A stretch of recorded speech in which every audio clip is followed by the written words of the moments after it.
Hello, मेरा नाम है मनीषा बेड़ा। मेरा नाम है रवीना बेड़ा। मेरा नाम है नोज Bano. Hello, my name is Seema Bera. मेरा नाम है मनीषा बेड़ा। हेलो, मेरा नाम है रितिका जांगीर। मेरा नाम है पूजा बेड़ा। नमस्ते, मेरा नाम है नरेश बेड़ा। कटौती डॉक्यूमेंट्री में हमारे ग्रुप को सांस्कृतिक प्रोग्राम में भाग लेने की जिम्मेदारी मिली है। आपके आशीष से चलिए शुरू करते हैं।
क्षेत्र का नंबर 1 माही शेन द्वारा संचालित स्टार सैलून जायल, जहां सभी अत्याधुनिक सुविधाओं के साथ मेन सैलून आपकी सेवा में हाजिर है। संपर्क करें 9166386628 या व्हाट्सएप करें 9057552723।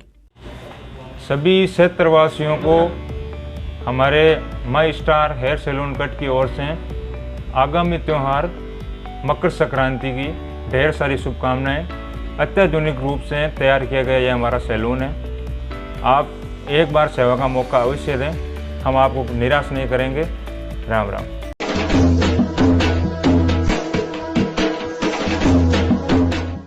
गांधी जी कहा करते थे, भारत की आत्मा गांवों में बसती है, और ये भी शाश्वत सत्य है कि हमारी भारतीय अर्थव्यवस्था का पूरा जो ढांचा है वो खेती किसानी पर ही टिका हुआ है। तो खेत खलियान एक महत्वपूर्ण हिस्सा है हमारे भारतीय जीवन का, और ख़ास तौर से जब कटौती की डॉक्यूमेंट्री में हम बातचीत कर रहे हैं, कटौती का जो पूरा परिवेश है या जायल ब्लॉक का जो पूरा परिवेश है पूरी तरह से खेती पर आधारित है। मुख्य रूप से आय के स्रोत के रूप में जीवन यापन के लिए मुख्यतः जो परंपरागत कार्य है वो खेती ही है। और फिलहाल मैं एक सुंदर लहराते खेत में मौजूद हूँ। सरसों की फसल यहाँ पर हो रही है। मेरे साथ रामचंद्र जी बेड़ा सहित अन्य क्षेत्र के किसान मौजूद हैं। इनसे बातचीत करके इस विषय पर थोड़ी सी जानकारी हासिल करने का प्रयास करेंगे। आप सभी का न्यूज़ 21 राजस्थान और कटौती डॉक्यूमेंट्री में बहुत बहुत स्वागत है। तो सबसे पहले तो रामचंद्र जी, मैं आपसे जानना चाहूँगा किस तरह की खेती किसानी इस क्षेत्र में विशेष होती है? यहाँ पर गेहूँ, इसबगोल, रायड़ा, मेथी, जीरा, सब तरह की फसलें होती हैं। साग सब्जी भी बहुत अच्छी होती है। हरी मिर्च यहाँ पैदा होती है, गोभी होती है, टमाटर होते हैं, मटर होते हैं, गाजर होती है, आलू होते हैं, सभी फसलें यहाँ पर होती है। वैसे अगर देखा जाए तो इस क्षेत्र विशेष में बरसाती खेती या मौसमी खेती की जाती थी, जो कि पूरी तरह से बरसात पर आधारित थी। हाल ही में यहाँ पर भूमिगत जल भी मिला है, जिस वजह से सिंचित फसलों का भी चलन बढ़ गया है। तो ये सिंचित फसल का जो चलन है वो कब से आया है संज्ञान? देखो साहब, हमारे तो यहाँ ये मतलब 1980 से हमारे यहाँ मतलब फेमीन के द्वारा कुएं खुदवाए गए। 13,000 रुपये सरकार ने दिए, हमें इंस्टॉल दिया कि आप ये भर देना और ये 13,000 में कुआं खुदा देना। तो 5-10 कुएं हमारे कटौती में इस तरह से खुदे थे। हमारे को भी 13,000 रुपये मिले थे, उससे हमने कुआं खुदाया और अब हमने वहाँ ट्यूबवेल करवा लिए। अब ट्यूबवेल के चलन हो गया ना, इसलिए हमने कुएं को बंद कर दिया। तो ये जो अभी ज़्यादा दौर बढ़ा, ये कब से आ रहा है? 4 साल। ये हमारे 4 साल से बढ़ा है। ट्यूबवेल हो गई है, कम से कम 150 ट्यूबवेल कटौती में अभी चल रही है। मेरे साथ इब्राहिम जी भी मौजूद है। मैं आपसे जानना चाहूँगा कि पहले भूमिगत जल नहीं होना, अचानक से बढ़ जाना, तो ये किस तरह से देखा जाता है गाँवों में?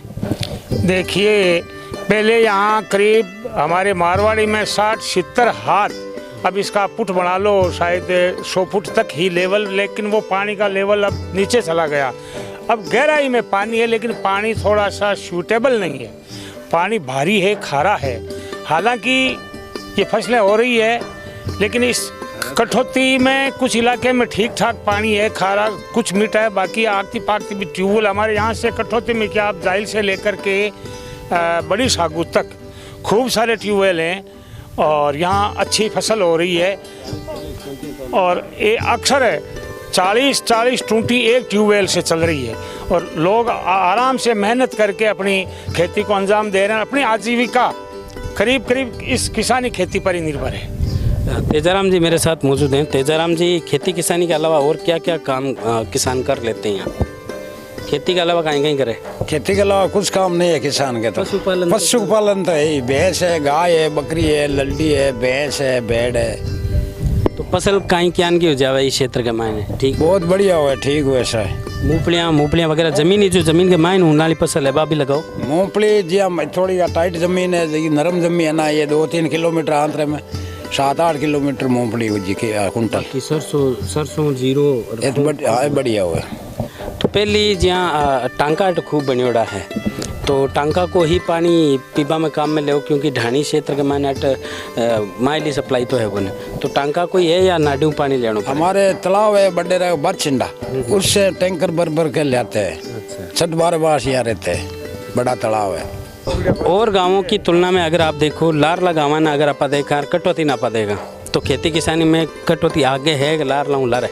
आगे है, कटौती सबसे आगे है।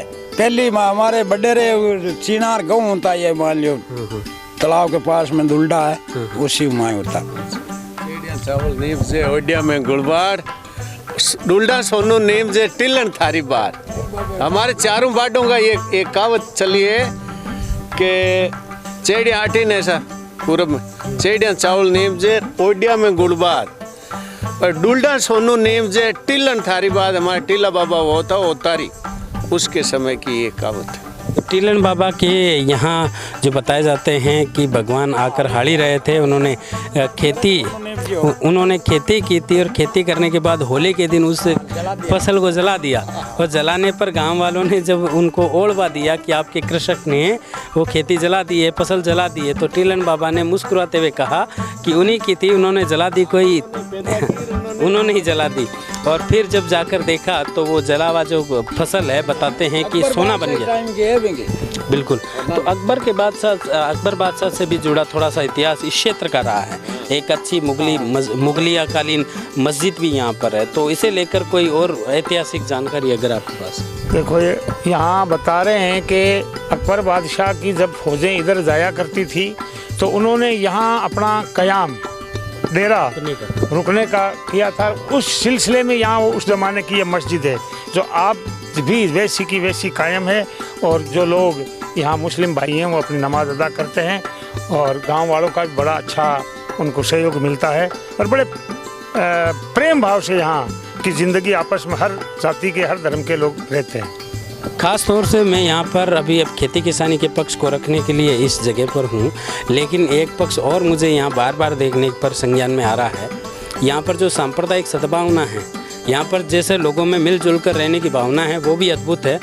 आप दोनों मेरे ख्याल से शैक्षिक स्तर पर मित्रता के नाते एक दूसरे से संबंध रखते हैं, और जिस तरह से आपको मैंने घर पे और आज आपसी जो आपका मेल भाव बातचीत देखी, तो बिल्कुल ऐसा अच्छा लगा देख कर। माहौल इस तरह का पूरे गांव में भी होगा? हाँ, जरूर है, बिल्कुल है। निरपेक्ष गाँव है ये, आपस में सभी धर्मों का समान आदर करते हैं, सब गले मिलते हैं। ईद का, होली, दिवाली का, सारे एक साथ बैठते हैं, उठते हैं, रामा सामा करते हैं, सबसे प्रेम रखते हैं साहब, ये जाति लेकर नहीं चलते हैं।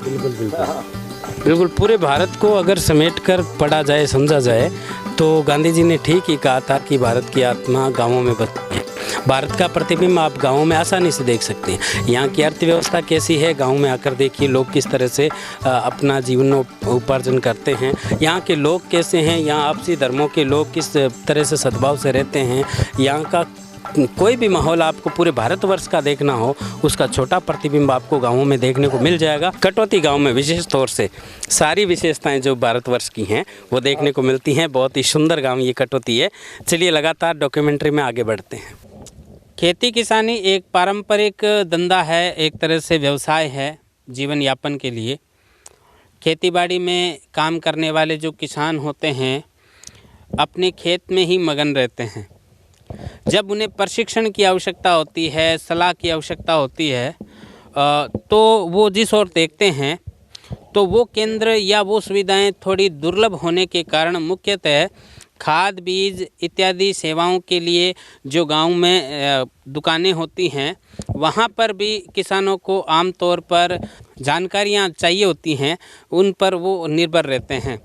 कटौती गांव में भी किसानों के लिए जो लोकप्रिय स्थान है, जहां से वो कृषि सेवाएं लेने के साथ साथ कुछ जानकारियां लेनी हो, मौसम विज्ञान की कोई जानकारी हो, कृषि विभाग की कोई योजना हो, उसका लाभ लेना हो, अथवा फसली जिस भी प्रकार की मौसमी बीमारियां हैं उनके प्रति जागृत रहने के लिए वो जिस तरह से निर्भर रहते हैं, जिन पर निर्भर रहते हैं, वो शख्सियत मेरे साथ है। मेरे साथ प्रदीप जी और तमाम किसान यहाँ पर मौजूद है। आपका कटौती की डॉक्यूमेंट्री में बहुत बहुत स्वागत है।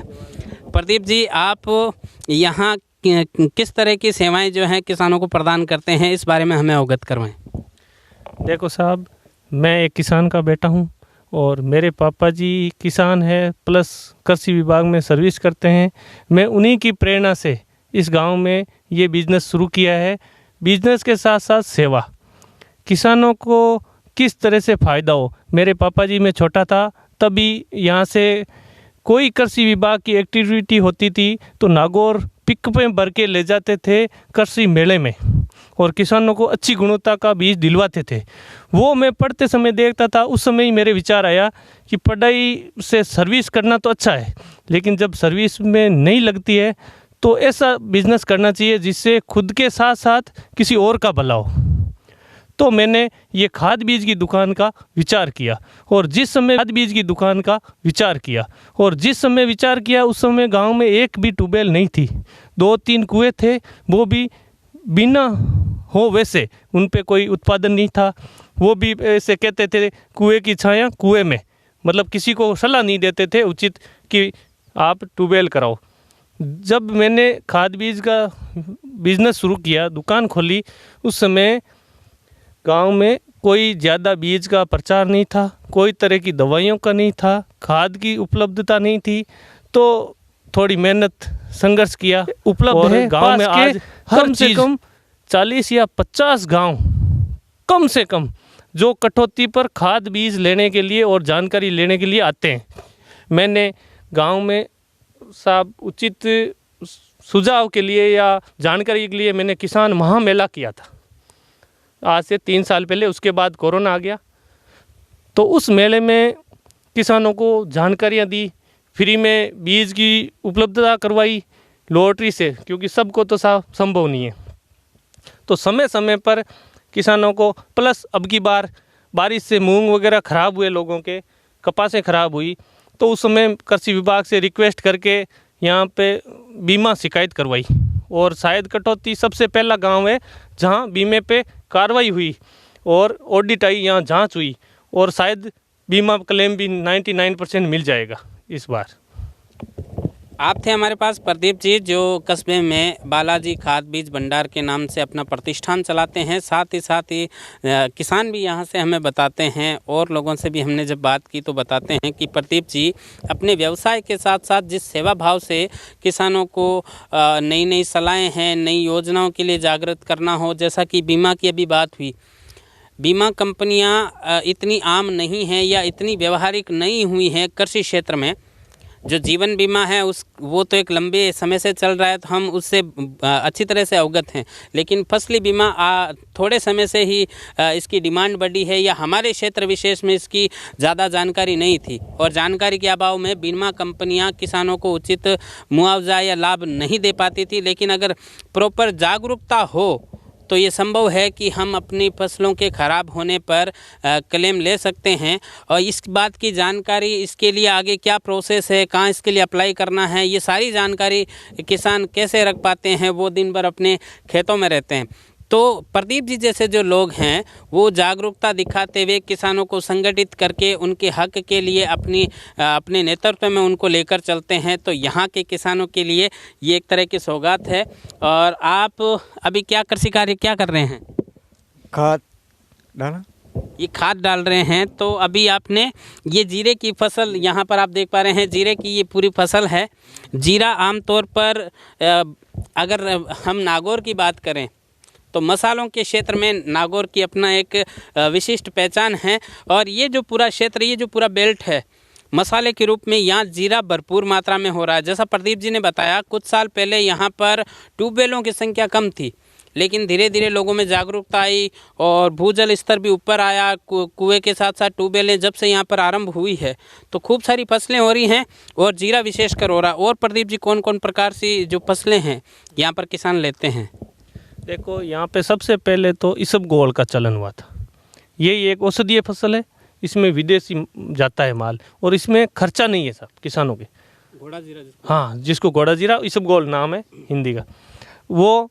और ये अपने जीरा, सरसों इस बार काफ़ी मात्रा में है। जिस चीज़ का भाव रहता है किसान उसी अनुसार से यहाँ सोइंग करते हैं। और किसानों के यहाँ सब अभी की स्थिति ये है कि खेती से प्लस है, ट्यूबवेल से प्लस है। लोग कहते हैं ना कुएं की छाया कुएं में नहीं सा, कटौती गांव में तो कुएं की छाया बाहर है। इस हिसाब से यहाँ बहुत अच्छी पैदावार हो रही है, कम लागत में किसान उत्पादन ले रहे हैं। बाहर विदेश जाने की प्रथा से कई दुखी थे कि घर छोड़ के जाना पड़ता था। आपने पहले ही बताया था कि गांव में विदेश और ये फौजी, तो कुएं कराने से लोग यहाँ रोजगार पाने लग गए। बिल्कुल सही बात आप प्रदीप जी हमें बता रहे हैं। हम यहाँ खूब डॉक्यूमेंट्री के दौरान जब घूमे हैं तो ये बात संज्ञान में आई है कि युवा वर्ग भी अब खेती किसानी की ओर जागृत हो गया है। मुख्यतः खेती किसानी के साथ प्रॉब्लम इस बात की थी कि ये नकदी व्यवसाय नहीं था और यहाँ पर एक तरह से जुआ भी कहा जाता है खेती को। वो सारी चीज़ें इसलिए हुआ करती थी कि हम इसके विज्ञान को नहीं समझकर ऊपरी तौर पर सामान्य ज्ञान से ही खेती करें तो ज़रूर ये जुआ है, लेकिन अगर आप वैज्ञानिक रूप से कृषि को समझ लें तो फिर ये जुआ नहीं है। इससे आप बहुत अच्छा लाभ ले सकते हैं और जीवन यापन का एक अच्छा जरिया ये बन सकता है। तो युवा वर्ग भी आप जैसा बता रहे हैं, यहाँ कटौती गांव का जो युवा वर्ग है वो भी खेतीबाड़ी में जुट गया है और अच्छी पैदावार इस भूमि से हो रही है, इस धरा से हो रही है। कटौती डॉक्यूमेंट्री के इस क्रम में प्रदीप जी के साथ साथ तमाम किसान हमारे साथ थे। आप सबका कटौती की डॉक्यूमेंट्री में एक बार पुनः अभिनंदन, स्वागत और समय देने के लिए आप सबका बहुत बहुत धन्यवाद।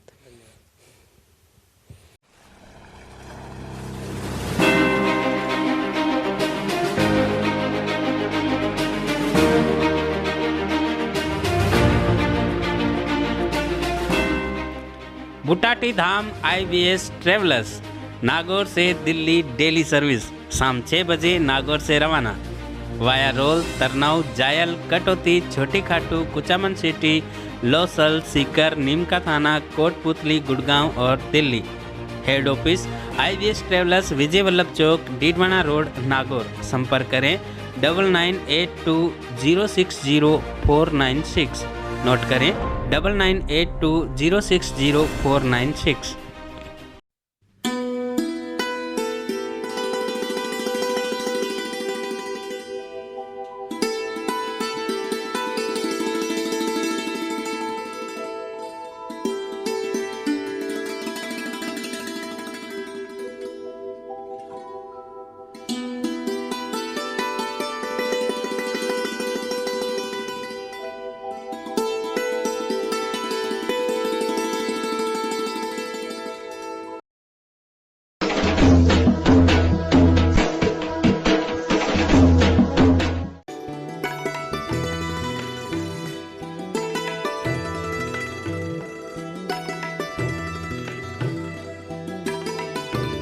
जय हिंद।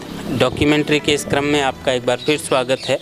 फ़िलहाल मैं मौजूद हूँ शहीद मुलाराम स्मारक स्थल सामुदायिक भवन में और यहाँ मेरे साथ रुगनाथ जी बिडिया सर मौजूद हैं। शहीद मुलाराम जी के पिताश्री, एक बड़ा सैल्यूट शहीद मुलाराम जी को करते हुए हम थोड़ी सी बातचीत करना चाहेंगे।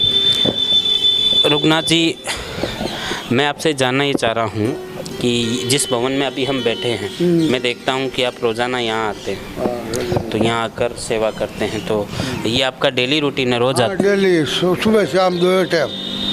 सुबह 6 बजे आऊँ और शाम का 7 पोसबारी करूँ, कबूतर धान उछालूँ, पानी डालूँ, पार्क बनाएड़ो है और सब काम में करूँ।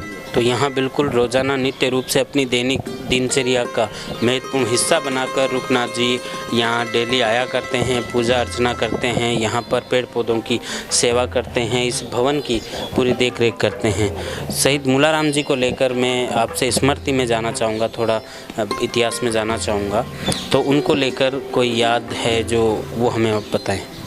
जन्म हुआ भी टाइम में इनकी आँखा को नोगड़ी या गोट मांगलोद की हमारी कुल की देवी है भी 1 महीने बाद में भी की आँखें उगाड़ी और भी को बचन ये हो कि भाई वो फौज में भर्ती हुई और फौज में वो नाम करी भी टाइम की यादगारी माता जी की बताई है। मैं माता जी गया गोट मांगलोद भी बताई कि भाई फौज में भर्ती वालो और इनको वर्ल्ड में नाम वालो।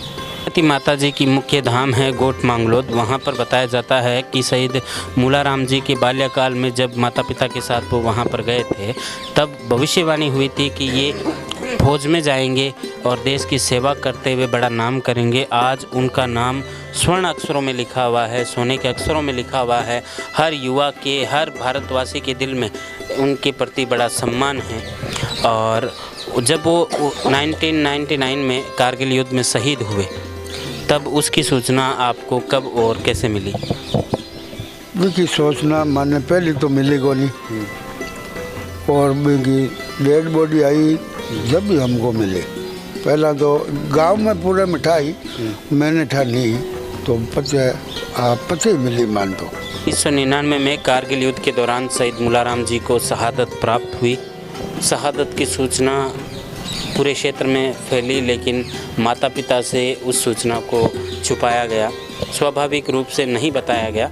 और जब उनका पार्थिव देह गांव में पहुंचा तो बड़े यहाँ पर जब उनका पार्थिव देह पहुंचा तो तब शहीद मुलाराम जी की पार्थिव देह लेकर सेना के जवान भी आए होंगे, आसपास के लोगों का भी एक सैलाब आया होगा। तो क्या मंजर वो क्या था? हाँ, आसपास सेना भी आई, बहुत सेना आई। आसपास का गाँव का बहुत लोग बेड़ा हुआ, कम में 10,000 आदमी बेड़ा हुआ। ये साहब डेड बॉडी लेकर आया और यहाँ को सम्मान करियो। क्या उम्र रही होगी जब उन्होंने 24 वर्ष कहीं न कहीं 5 महीना की शौक हो। शहीद मुलाराम जी की शहादत को हम फिर नमन करते हैं। उनकी शहादत के बाद बताया जाता है कि पारिवारिक रूप से जब उनको जो लाभ मिलने थे उनको लेकर काफ़ी कलह रही। तो अभी वर्तमान में आप उनके माता पिता के तौर पर आपको क्या प्रमुख सुविधाएं जो है मिली? मैंने कोई सुविधा नहीं मिली, माता पिता ने कोई सुविधा नहीं मिली, बस सारी जगह भी औरत को मिली है, मेरे तो कोई नहीं मिली है। मैं आप मूर्ति और बनाई ना, मैं एक मार छवि का खेत बेच और ये बनाया हूँ, और मैंने कोई राज्य की सहायता को नहीं मिली। पेंशन एक ज़रूर हुई है बीच में, भाभी अटकी तो पेंशन बाहर चालू है। केवल एक पेंशन के अलावा कोई भी विशेष सुविधा या कोई और सरकारी तरफ से कोई फंड जो है माता पिता को नहीं मिला है। बताते हैं कि उनकी जो धर्मपत्नी थी उनको वो लाभ मिला, लेकिन वो उनकी जो धर्मपत्नी थी वो भी आपके साथ नहीं रही। माँ का सिर्फ साथ 1 महीने हो रही, और 1 महीने के बाद आपका पेड़ का लेगा धोखाधड़ी हुई है हर बात में। ना जी, बाकी सारी चीज़ें तो आपकी जगह हैं कि सुविधा असुविधा, एक औलाद एक संतान ही एक माता पिता की सब मोटी संपत्ति हुए। हाँ, बही जाती रहे तो लारकी नहीं है। और भी के बावजूद जब थे बता रहे हो कि सामाजिक रूप के साथ खूब धोखा हुआ या यानी कि षड्यंत्र रचा गया, तो बा एक बहुत दुख भरो टाइम था के वास्ते रही हो लो, तो वो टाइम को गुजारो थे हिम्मत रखता था का करी। और आज माने मुलाराम जी पर बड़ो गर्व है। बैंक की प्रेरणा लेर अटू हजारों लाखों युवा, जिला का ही नहीं पूरा देश का युवा बहु प्रेरणा लेवे एयर सेना में जाने को सपनों रखे। परंतु जब आ दशा देखा कि था के साथ अन्याय हुई हो, तो यानी कि अन्याय नहीं हुए इके वास्ते का होना चाहिए? इके वास्ते होनी चाहिए कि कोई में यह बात यानी कि नहीं होनी चाहिए। तो बाकी फौजियों को मनोबल बढ़े कि भाई मैं जहाँ फौज में जावा ये काम करा, तो मनोबल को बहुत मन बढ़ जाए आगे ने आओ काम मैं करूँ। ये बात ने सुने तो थोड़ी बहुत मन में गिरना आवे कि भाई लारे अपना मायता बड़ा पड़ी आवाज़। बिल्कुल, अगर इस तरह की दुर्दशा षड्यंत्र पूर्वक बाद में अगर पारिवारिक रूप से की जाती है तो मनोबल अवश्य ही टूटता है। तैयारी करने वाले युवाओं के साथ साथ अन्य लोगों का भी मनोबल टूटता है कि इस तरह की दुर्दशा देखकर। धन्यवाद मन टाइम देने वास्ते। और अब थे अगर कोई माँ के माध्यम या डॉक्यूमेंट्री ने देश का लाखों युवा देखी, गांव का युवा देखी, तो बन कई संदेश देनी चाहो? बन संदेश ही देना चाहो कि भाई बढ़िया रहो, अच्छा काम करो और फौज को देश की सेवा करो, फौज के माँ भर्ती हो और देश की सेवा करो। तो मुलाराम जी ने देश की सेवा करते हुए वीरगति वो प्राप्त हुए और उनकी यादों को आज भी दिल में संजो रखा है।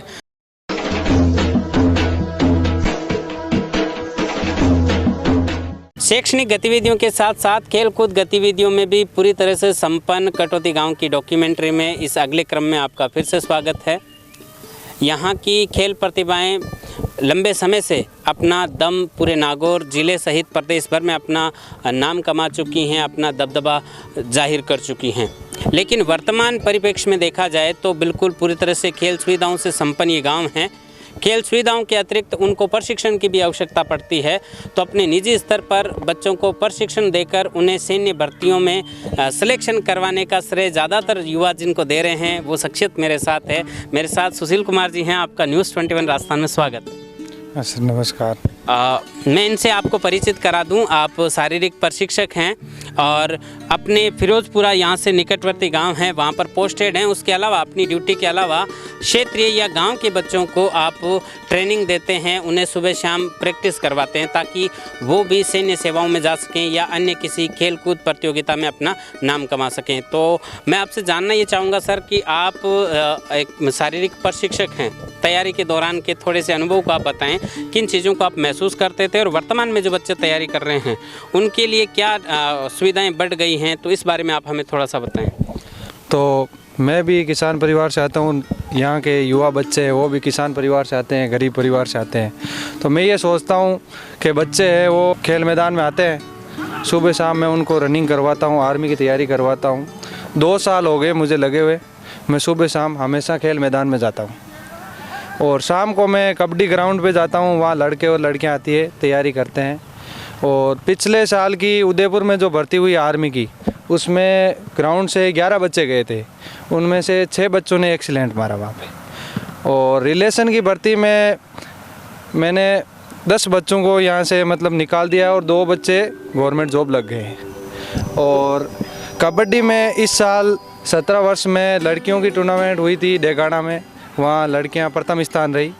और लड़कों की 17 वर्ष की टूर्नामेंट हुई थी सिंगाना, डीडवाना के पास है, उसमें लड़कों की टीम उप विजेता रही। और 14 वर्ष की टूर्नामेंट हुई थी भंडारी। तो कुल मिलाकर तीनों टूर्नामेंट में 8 बच्चों का स्टेट लेवल पे सिलेक्शन हुआ है। और एक लड़का है वो एथलेटिक्स में तैयारी करता है, उसने उदयपुर की भर्ती में 440 में एक्सीलेंट मारा था। और वो बच्चा स्पोर्ट्स से अभी जबलपुर से फिट हो चुका है, ग्राउंड फिट है और तैयारी कर रहा है। आपने बहुत एक लंबी लिस्ट हमें बता दी है कि जिन प्रतिभाओं को आपने तैयार किया उन्होंने आपके साथ साथ इस गांव का, इस भूमि का भी नाम किया है। वर्तमान में मैं देख पा रहा हूं कि जिस ट्रैक में हम खड़े हैं, जिस मैदान में हम खड़े हैं, वहां पर एक अच्छे ट्रैक की व्यवस्था हो गई है, यहां पर वृक्षारोपण किया गया है और युवाओं का मन लगने लगा है। डेली सुबह शाम यहाँ पर वो खेलने भी आया करते हैं।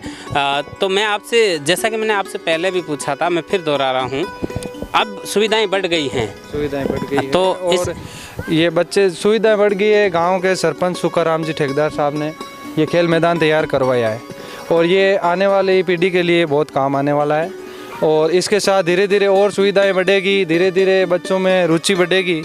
उससे क्या है कि बच्चे और एक दूसरे को देखेंगे, जो सक्सेस होंगे उनको देखेंगे कि ये बच्चा लग गया, मैं भी लगूँ।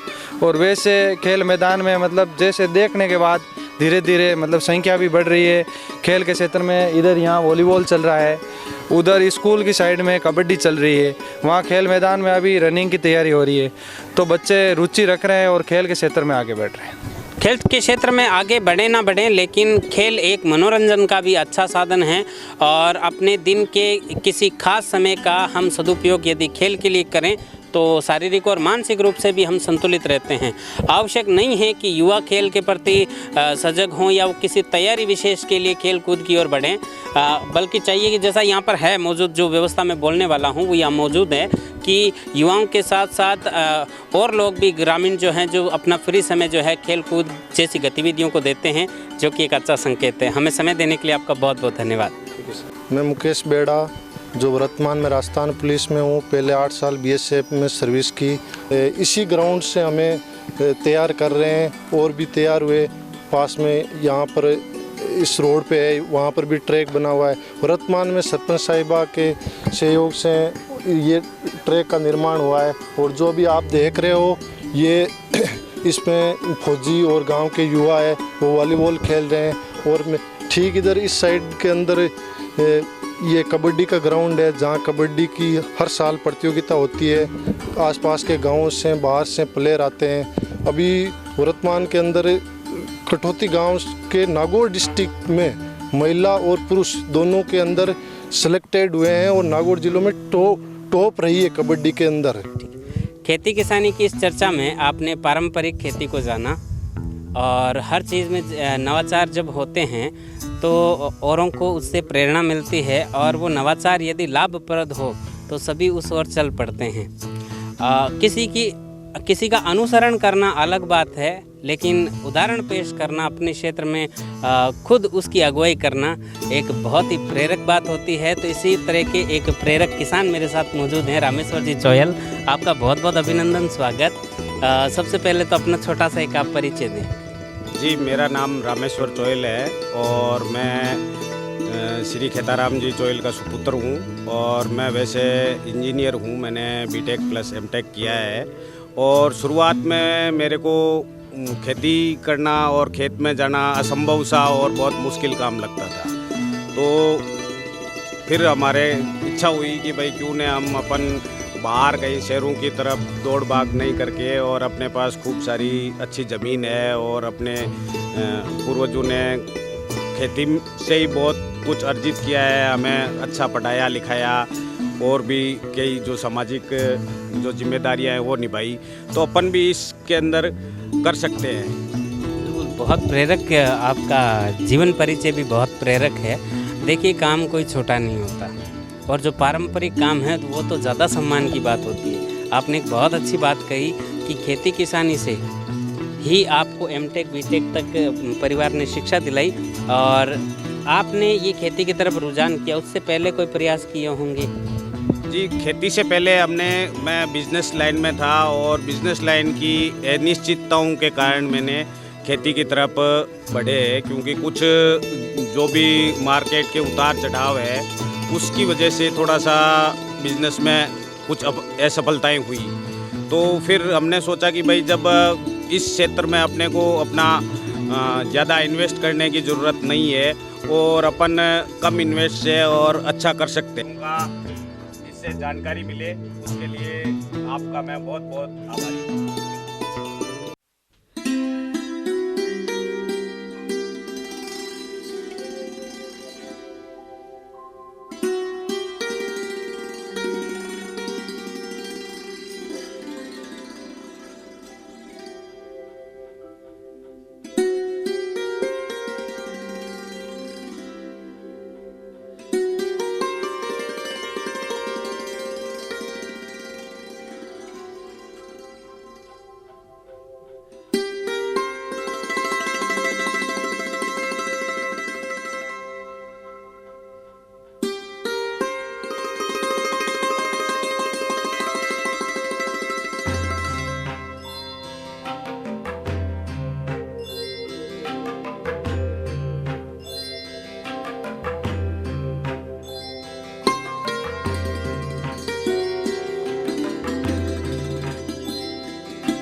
मैं इस समय मौजूद हूँ सेठ सीताराम आदर्श राजकीय चिकित्सालय कटौती में। इस कटौती डॉक्यूमेंट्री में आपका बहुत बहुत स्वागत है सर। धन्यवाद सर। आप राजकीय सेवा में कब से हैं? मैं 2 साल से राजकीय सेवा में हूँ। अभी कटौती पीएचसी पे 4 महीने से ज्वाइन कर रखा है। तो सर हम जानना चाहेंगे जो सरकार वर्तमान में योजनाएं चला रही हैं उनके बारे में आपका क्या कहना है? एक तो सबसे पहले सरकार ने फ्री दवाइयों की योजना चला रखी है, जो अपने पीएचसी पे सभी सरकारी दवाइयाँ फ्री उपलब्ध है। इसके अलावा अभी मुख्यमंत्री ने चिरंजीवी बीमा योजना के अंतर्गत 5 लाख तक का बीमा फ्री कर रखा है। इसमें सभी प्रकार की दवाइयाँ और सभी प्रकार के ऑपरेशन बिल्कुल फ्री है। तो इसका मैं सबसे निवेदन करना चाहता हूँ कि आप ज़्यादा से ज़्यादा इस चिरंजीवी योजना में आप अपना रजिस्ट्रेशन करवाएं। और तो जो कोरोना की तीसरी लहर आने के बारे में बातचीत चल रही है, तो अगर आती है तो लोगों को क्या क्या सावधानियां रखनी है या उससे कैसे बचा जा सकता है? कोरोना की तीसरी लहर से बचने के लिए मैं सभी से निवेदन करता हूँ कि सबसे पहले तो अपन को कोविड का टीकाकरण है वो कंप्लीट करवाना है। जिसका भी नहीं लगा है वो टीका लगवाए।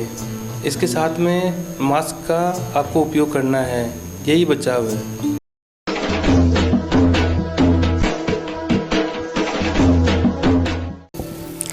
वर्तमान में सभी सुविधाओं से संपन्न और एक शानदार ऐतिहासिक धरोहर के साथ ये गांव विशिष्ट पहचान रखता है अपने क्षेत्र में। मैं फ़िलहाल जिस जगह मौजूद हूँ वो भी पूरे क्षेत्र के लिए एक विशिष्ट स्थान है। सांप्रदायिक सौहार्द की एक मिसाल है इस कटौती ग्राम में। आप देख रहे हैं पीछे मेरे हैं अकबरी शाही जामा मस्जिद, जो इस एरिया में विशिष्ट है क्योंकि ये अकबर के काल की है, ऐतिहासिक मस्जिद है और मुग़ल शैली में पूरी तरह से बनी है। इस तरह की मस्जिद इस क्षेत्र में नहीं है। इस मस्जिद के इतिहास को लेकर मैं यहाँ मेरे साथ मौलाना इमरान साहब हैं, वली मोहम्मद साहब हैं, ये जानकारी देंगे मुझे। आप सभी का इस्तकबाल है इस कटौती डॉक्यूमेंट्री में। सबसे पहले मौलाना साहब आपसे जानना चाहूँगा इस मस्जिद की विशेषता के बारे में, ख़ास क्यों है ये मस्जिद? इसलिए कि उस ज़माने में, उस दौर में बादशाहों का दौर था, तो जहाँ से बादशाहों का मतलब काफ़िला गुज़रता था, उसी काफ़िले के दरमियान में एक मुअज़्ज़ज़ आदमी होते थे और उन काफ़िलाओं को जब नमाज़ पढ़ाने की ज़रूरत पड़ती थी तो वो नमाज़ पढ़ाने के लिए ऐसी जगह पे मस्जिद को कायम करते थे ताकि उनके वक्त पे नमाज भी अदा हो जाए और उनके काफ़िला साथ साथ चलता रहे। तो उस दौर में जबकि पैदल चलने का या घोड़े ऊंट गाड़ियों से चलने का दौर था, उस दौरान बहुत लंबी लंबी दूरियों को चलने में लंबा टाइम भी लगता था। इस बीच जगह जगह पड़ाव करने होते थे और उन पड़ाव के दौरान मस्जिद ख़ास तौर से नमाज़ पढ़ने के लिए मस्जिद एवं बाकी भी एहतराम जो इंतज़ाम हैं वो किए जाते थे। वली मोहम्मद जी, आपसे जानना चाहूँगा, आप स्थानीय निवासी हैं तो आप इसके इतिहास के संदर्भ में जो जानकारी रखते हैं वो हमसे साझा करें। देखो साहब, इसमें ऐसा है कि कटौती की जो मस्जिद है वो सबसे पुरानी मस्जिद है और करीबन ये 500 साल पहले जो है मस्जिद बनी हुई है और इसका नाम वैसे अकबरी शाही जामा मस्जिद रखा गया है क्योंकि दिल्ली जिस समय राजा अकबर का जो शासन था दिल्ली में, उस समय जब मान लो वो जोधपुर जाते थे या मान लो फिर उनका कहीं आने जाने का प्रोग्राम होता था तो बीच में वो जो है शाही अपने लवाजमे के साथ में यहाँ रुकते थे, नमाज वगैरह पढ़ते थे और उनके जो भी साथ में जो भी आए हुए होते थे मेहमान वगैरह जो भी थे वो रात को यहीं रुकते भी थे, नमाज भी पढ़ते थे और जब भी मान लो उनको जिस समय अनुसार वो रवाना होते थे आगे के लिए भी चले भी जाते थे। और मस्जिद जो है काफ़ी पुरानी मस्जिद है और ऐतिहासिक मस्जिद भी है, विशेष प्रकार से बनाई हुई भी है। ये इसकी बनावट जो भी है वो हमारे आसपास इलाके में भी आज जो है ऐसी मस्जिद देखने को नहीं मिलती है। इस प्रकार जो है पुरानी मस्जिद है, मुग़ल कालीन सभ्यता के दौरान जो है ये बनी हुई मस्जिद है और इसमें नक्काशी है, कलाकारी है, वो भी जो है बहुत ही शानदार इसमें जो है दिखाई दे रहे हैं। इबादत के लिए तो मस्जिद में सभी लोग आते ही आते हैं, जैसा मौलाना साहब मुझे बता रहे थे, दूर दूर से लोग इस मस्जिद को देखने भी आते हैं। अपनी विशिष्टता के कारण, अपनी भव्यता के कारण, अपनी विशालता के कारण भी ये मस्जिद आसपास के क्षेत्र में विशिष्ट है। और मौलाना साहब, यहाँ पर कोई शिलालेख अथवा इस तरह की कोई ऐतिहासिक साक्ष्य वगैरह यहाँ पर लिखे गए हैं, उनके संदर्भ में आप हमें जानकारी। ये जब कायम हुआ था उस दौर में जो लोग फ़ारसी जानते थे, हिंदुस्तान में उर्दू का कोई दौर नहीं था, हिंदी लैंग्वेज थी और साथ साथ में वो लोग बादशाह जो आए थे वो लोग यानी अरबी ज़ुबान और फ़ारसी ज़ुबान ज़्यादा जानते थे। इसलिए ये सारे जो अक्षर लिखे गए हैं बोर्ड पे जो दिख रहे हैं मस्जिद के अंदर आपको, ये सारे के सारे फ़ारसी ज़ुबान में लिखे हुए हैं और जो कोई शख्स फ़ारसी ज़ुबान जानता है वो आकर के आराम से पढ़ करके उसके इतिहास को जान सकता है। फ़ारसी एक विशिष्ट, उर्दू और फ़ारसी में बहुत अंतर है। तो ये हिंदी और उर्दू तो लगभग सब समझ सकते हैं, लेकिन फ़ारसी और अरबी विशिष्ट भाषाएं हैं, इनको समझने के लिए भाषा विशेषज्ञ की आवश्यकता होती है। और उसी फ़ारसी भाषा में, उसी में यहाँ के इतिहास के संदर्भ में या इसकी स्थापना के संदर्भ में भी उल्लेख किया गया है। जो भी हम आपको इसका अनुवाद करके ज़रूर हम इसमें पेश करेंगे। फ़िलहाल मेरे साथ कुछ भाई और भी मौजूद हैं, इनसे भी मैं यहाँ स्थानीय होने के तौर पर थोड़ी सी जानकारी चाहूँगा। आप मस्जिद के संदर्भ में क्या ऐतिहासिक जानकारी जानते हैं? मैं तो वही जानता हूँ जो पहले हमारे बड़े बुजुर्ग जो बताते थे कि भाई बादशाह अकबर के ज़माने की मस्जिद है, वो इतना ही हमको नॉलेज है और हमको तो कोई ज़्यादा नहीं है। तो इस तरह से बहुत ही एक ऐतिहासिक और भव्य मस्जिद यहाँ पर कटौती ग्राम में है, जो कि अपने आप में एक सांप्रदायिक सौहार्द की मिसाल है। कटौती की डॉक्यूमेंट्री में लगातार आगे बढ़ते हैं, चलिए।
आरंभिक काल से ही आमजन के लिए सरकारों के द्वारा जो सुविधाएं मुहैया करवाई जानी थी वो विभिन्न माध्यमों से होकर जनता तक पहुंचती थी, परंतु एक मजबूत पक्ष, एक महत्वपूर्ण पक्ष महिला और बालिकाएं, इन तक सरकारी योजनाओं का लाभ पहुंचाना, इनको कई प्रकार से जागरूक करना, इनके स्वास्थ्य का ख्याल रखना, ये जिम्मा दिया गया समय के साथ आंगनबाड़ी केंद्रों को। आंगनबाड़ी केंद्र न केवल बच्चियों और बालिकाओं के लिए अपितु समस्त बच्चों के लिए भी लगातार काम करते हुए आज अच्छे मुकाम पर है और इनकी तुलना एक प्री प्राइमरी स्कूल से की जा सकती है, जहां छोटे बच्चों का खास ख्याल रखा जाता है और महिलाओं और बालिकाओं को विशेष रूप से जागरूक करने का कार्य किया जाता है। तो हमारे ग्रामीण जीवन का एक महत्वपूर्ण हिस्सा है आंगनबाड़ी, और आंगनबाड़ी कार्यकर्ता के तौर पर मेरे साथ इस गांव से बहुत ही लंबे अनुभव आंगनबाड़ी में रखने वाली, करीब 33 वर्षों का आंगनबाड़ी केंद्र में अपना अनुभव रखने वाली मैना देवी जी मेरे साथ हैं। आपका न्यूज़ 21 राजस्थान में और कटौती की डॉक्यूमेंट्री में बहुत बहुत स्वागत है।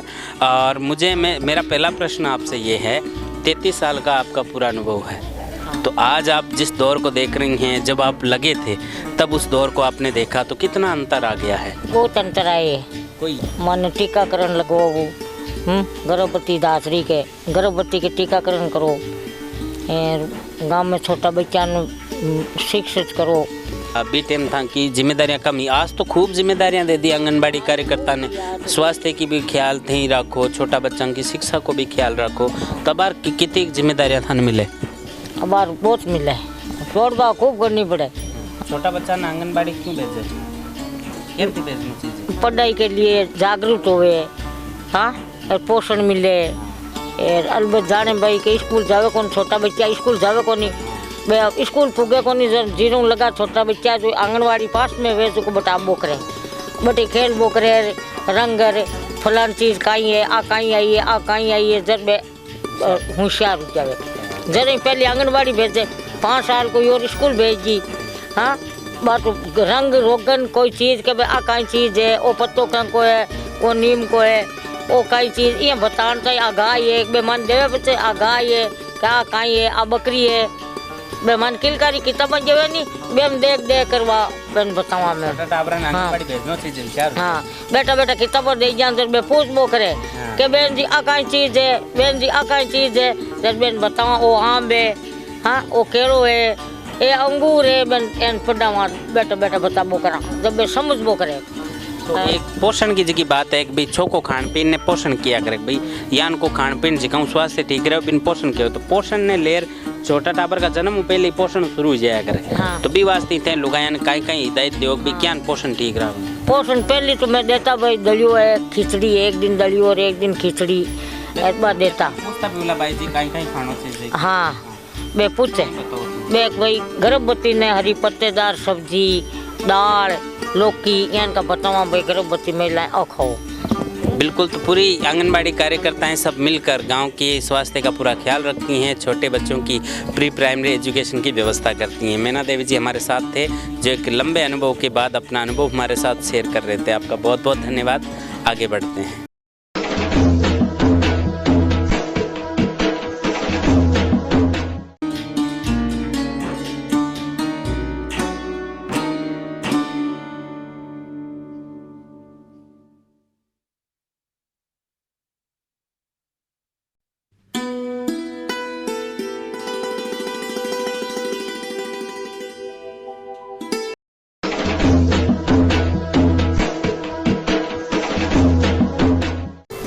बॉर्डर फिल्म तो ज़रूर देखी होगी आपने और मेरा मानना है कि संदेश से आते हैं जैसा गाना आपका फेवरेट रहा होगा। फौजी भाई जो बाहर सीमा पर प्रहरी के रूप में देश की रक्षा करते हैं वो चिट्ठी पत्री के माध्यम से अपने घर जब संदेश भेजा करते थे वो संदेश पहुंचने पर घर पर जो खुशी का माहौल होता था उसका अंदाज़ा आज हम व्हाट्सएप और डिजिटल ज़माने में नहीं लगा सकते। उसी ज़माने से जिस पोस्ट ऑफिस में मैं बैठा हूँ उसी ज़माने से कार्यरत है ये। 1954 में इसकी स्थापना की गई और इतना पुराना पोस्ट ऑफिस है। साथ ही साथ इस गांव की ये विशेषता तो है ही कि यहाँ पर सैन्य सेवाओं में लगातार अभी भी बच्चे तैयारी कर रहे हैं और बड़े आंकड़े के साथ करीब 70 से 80 देश की सेवा में जवान अभी भी कार्यरत हैं। तो ये जो आप फिल्मांकन बॉर्डर फिल्म का रहा है संदेश से आते हैं इस गांव पर हूबहू बैठता है। मेरे साथ मेसी मौजूद हैं जो यहाँ से पोस्ट मास्टर की पोस्ट पर हैं। मैं इनसे इस डाकघर के संदर्भ में थोड़ी सी जानकारी लूँगा। सर इसके इतिहास के बारे में थोड़ी सी आप हमें जानकारी दें। डाकघर 1954 से है और मैं 32 साल से यहाँ ब्रांच पोस्ट मास्टर की सेवा दे रहा हूँ। आप लगातार 32 साल से यहाँ की सेवाएं संभाल रहे हैं। जैसा मैंने अभी थोड़ा जिक्र किया कि फौजी भाइयों की जो चिट्ठी पत्री है तो क्या यहाँ भी ऐसा ही माहौल जैसा कि फिल्म में दर्शाया गया मिलता है? जैसे कि दूर दराज जो फौजी भाई हैं वो आपके 32 साल पहले की आप बात करें जब आपने ज्वाइनिंग किया होगा तो उतने व्हाट्सएप वगैरह का ज़माना था नहीं, चिट्ठी पत्री पर सब कुछ आधारित था। तो क्या फीलिंग थी जब आप कोई फौजी भाई की चिट्ठी लेकर कहीं पर जाया करते? बहुत खुशी होती थी, फौजी भाई के चिट्ठी लेकर जाते थे, लेकिन आज के ज़माने में चिट्ठी पत्री कम हो गया है। तो आज पोस्ट ऑफिस का मेन काम क्या है? वो बचत का काम है सब, डाक का, बचत का, डॉक्यूमेंट। तो बहुत अंतर आ गया डिजिटल ज़माने में। अच्छा तो फिर आप मुझे थोड़ी कोई पुरानी याद, ऐसी याद आपके अपने कार्यकाल में रही होगी जिससे आप इसे डाकघर के संदर्भ में नहीं भूले होंगे? पहले टेलीग्राम वगैरह आते थे और कोई बच्चे की व कोई सूचना, कोई जन्म की सूचना मिलती तो घर वाले बहुत खुश होते थे। और पत्र भी जैसे आसाम से 10-15 दिन से पत्र पहुंचता था तो भी मतलब राजी खुशी के समाज रहा था, उस समय में बहुत प्रसन्न होते। और केस भी मनी ऑर्डर से आता था, उस समय बहुत परिवारों को बहुत खुशी होती थी मिलने पर। जनसंपर्क में आपको लगातार रहने का मौका मिला और आपकी सेवा वाकई काबिल तारीफ़ है। आपने जो जिस कठिन समय में संदेश इधर उधर पहुंचाए हैं, जिस समय डिजिटल ज़माना नहीं था, उस दौर को आपने देखा है। हम केवल अनुभव कर सकते हैं, सोच समझ नहीं सकते। आपका बहुत बहुत धन्यवाद हमसे जुड़ने के लिए। धन्यवाद।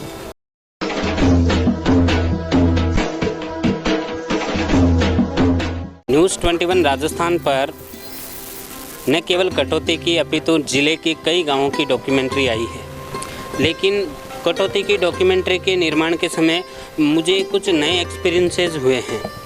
उनमें से ख़ास तौर पर मैं युवाओं के लिए तो मैं कहूँगा कि ये गांव एक वरदान है।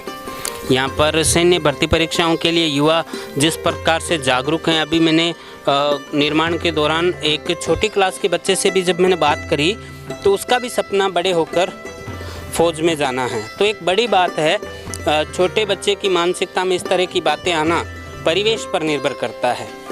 निश्चिंत ही इस गांव का परिवेश इतना शानदार है सैन्य भर्तियों के लिए कि बच्चे प्रेरणा लेते हैं।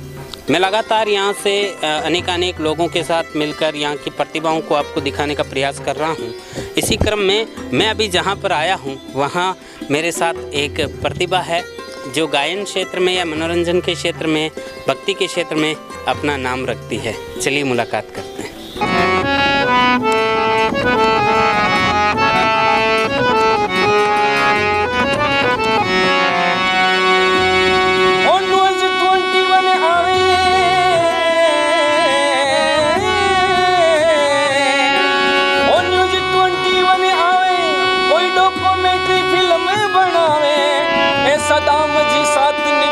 कटौती कर सारी, सदाम जी साथ निभावे कटौती कर सारी। प्यारा पत्रकार है दिनेश जी जो घर घर सेवा देवे, काम सबका उठा ले लेवे कटौती कर सारी, कटौती कर सारी, ओ कटौती कर सारी।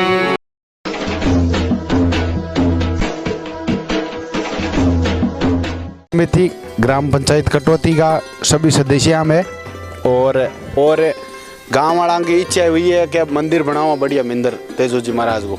20 लाख को बजट हुआ पंगन और हाल है उग गई है जबकि पूरे गांव में बाकी है और विशाल बहुत मोटो मंदिर बनाने की सोचोड़ी है गांव का की।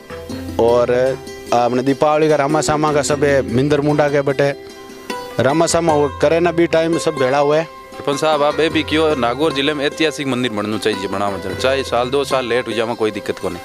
अब यार प्राचीन गांव को मंदिर है जो वही मंदिर है, तेजा जी को स्थान है, एवं बेराराम जी बेड़ा है जगह सेवा ही गिरिया करे। तो माँ को विचार है कि भाई सारे एरिया में जंगलो बनाने को विचार है।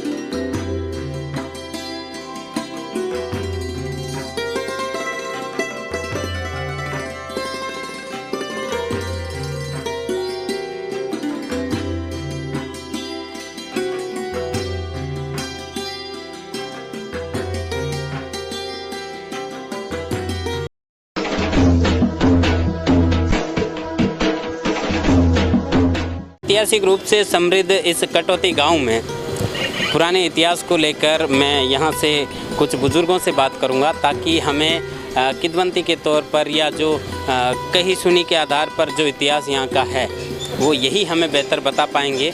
तो इस ऐतिहासिक रूप से समृद्ध गांव की इस डॉक्यूमेंट्री में अब वक्त है बुजुर्ग वर्ग का, उनसे हम खास मुलाकात करेंगे। नमस्कार, राम राम जी।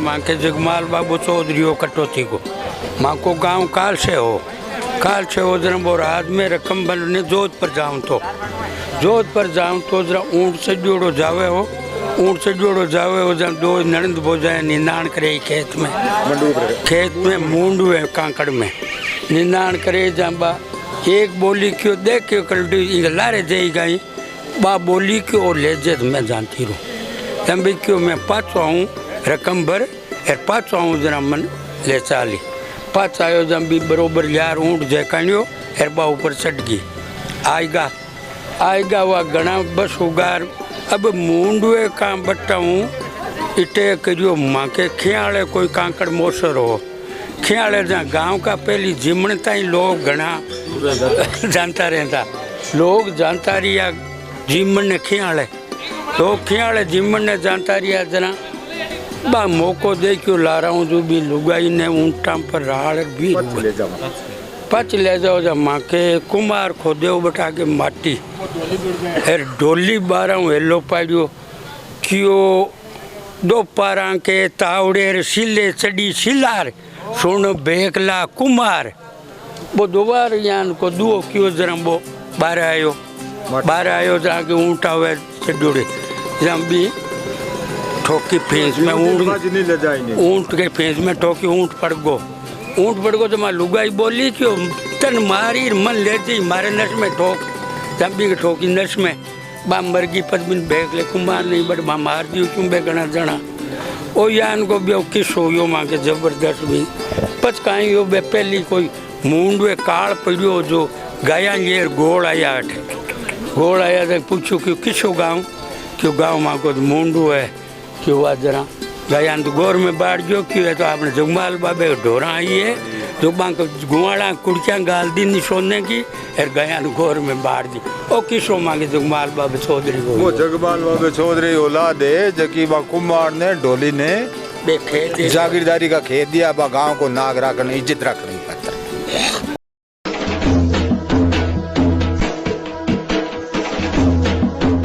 विक्रम संवत 1122 शुभ की घड़ी राजा कित गांव कठौती बसाए रोपी छड़ी। संवत 1165 भादवा सूदी 10 वार रविवार की शुभ घड़ी गांव कठौती में बेड़ा बहिशान के घर अवतार लियो टीलन धनी। तो टीलन बाबा की इस धरा की डॉक्यूमेंट्री का निर्माण हो रहा है और मैं इस डॉक्यूमेंट्री निर्माण के दौरान एक खास जगह पर आया हूँ। ये अद्भुत नज़ारा है कठौती ग्राम को ऊंचाई से देखने का। आप मेरे पीछे देख पा रहे हैं वो सुंदर बसावट वाला गांव कठौती है जिसकी लगातार आप डॉक्यूमेंट्री देख रहे हैं। मैं जहाँ पर खड़ा हूँ ये कुछ पहाड़ियाँ कुछ टीले हैं। बताया जाता है कि बाछिंडा तालाब जो कि मुख्य पेयजल स्रोत है गांव का, वहां के लिए वर्षा जल इन्हीं ही पहाड़ियों से होकर जाता है और ये एक बहुत ही बड़ा विशाल क्षेत्र है। यहाँ पर पहाड़ियों के साथ साथ समतल मैदान जैसी जगह भी हैं, तो बड़ी भारी मात्रा में यहाँ से पानी बहकर बाछिंडा तालाब में पहुँचता है।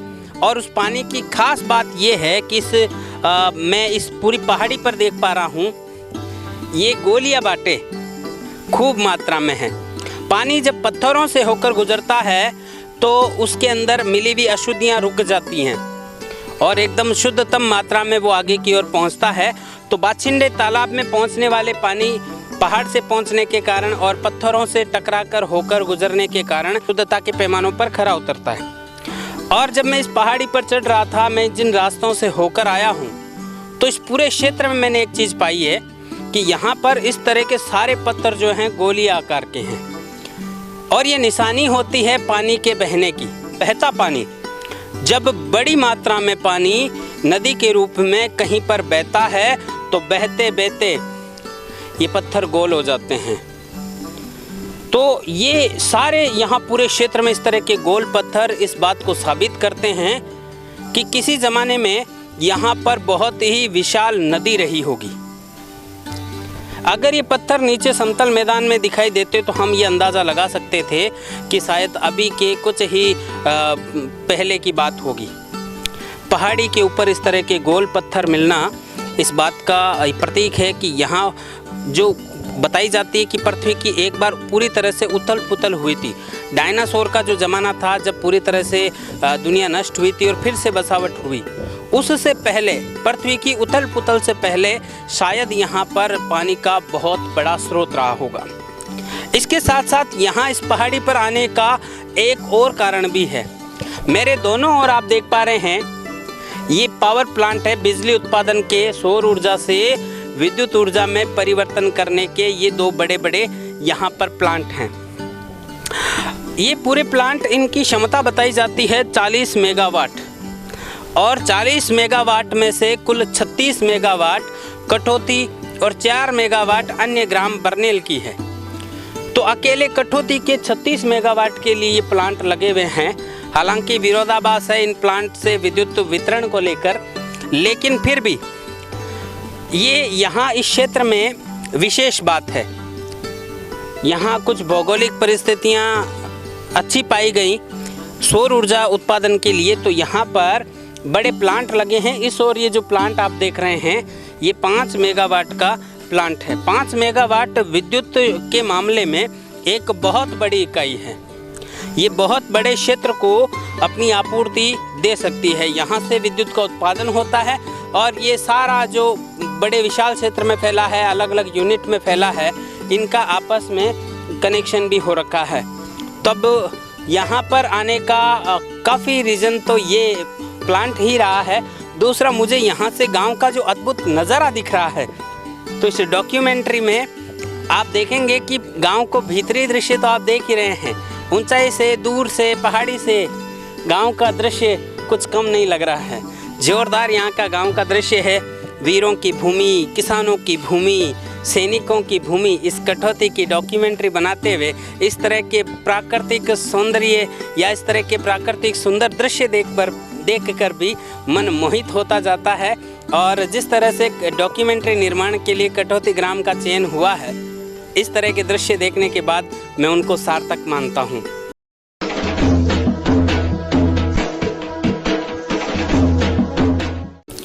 आर्थिक एवं शैक्षणिक रूप से संपन्न इस गांव में हम लगातार डॉक्यूमेंट्री के माध्यम से इस गांव के हर पक्ष तक पहुंच रहे हैं और आपको इस गांव की जो गौरवशाली इतिहास है उसे लेकर शानदार वर्तमान का दौरा करवा रहे हैं। मेरे साथ अभी बस्तीराम जी बेड़ा मौजूद हैं, जो एक बिजनेसमैन के तौर पर हमें अपने गांव के परिवेश से अवगत करवाएंगे। बस्तीराम जी, न्यूज़ 21 राजस्थान और कटौती डॉक्यूमेंट्री में आपका स्वागत है। धन्यवाद साहब।